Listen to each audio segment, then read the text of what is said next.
was standing by the road with a heavy load from seeds he sowed.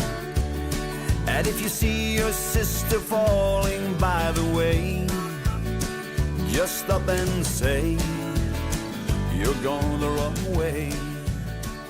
You got to try. Good morning, friends. Now don't forget to give God thanks for seeing a new day, for some have not made it.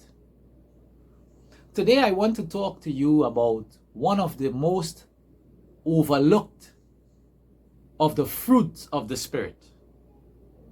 It's a character trait that God expects to see in all His children, but we often forget to talk about it. It is that called gentleness.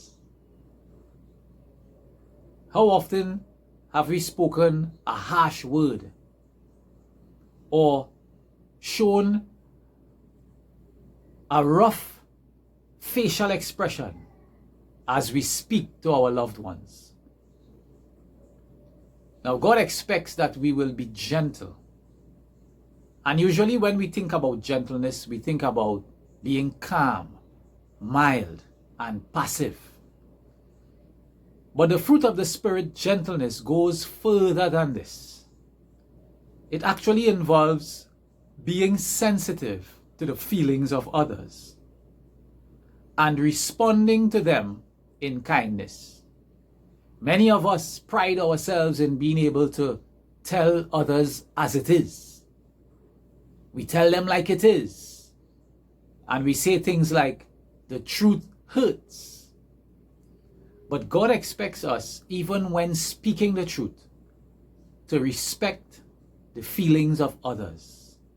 And so we must even correct our children and our loved ones with kindness and with gentleness.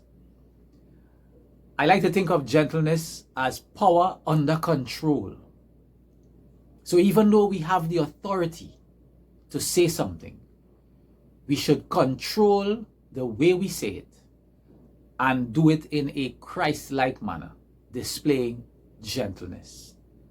You remember the story of the woman caught in adultery? Those men, the religious leaders, were in all their rights to stone her to death. That was the law. So they had the authority and the power to do it. But Jesus displayed the spirit of gentleness. He said to the woman, "Neither do I condemn you. Go and sin no more." You see, my friends, sometimes when people do us wrong, they feel as terrible as we feel offended. And what they need to hear is not so much that they have hurt us or what they did was wrong. What they need most to hear is that we understand and that we forgive. Today, my friends, let us practice the fruit of gentleness in our words and in our actions towards our fellow men. We will talk more about this fruit tomorrow, God's willing. But until then, have a blessed day. And remember, Christians represent Christ. You got to try a little kindness. Yes, show a little kindness. Just shine your light for everyone to see. And if you try a little kindness, then you'll overlook the blindness of the narrow-minded people on the narrow-minded street.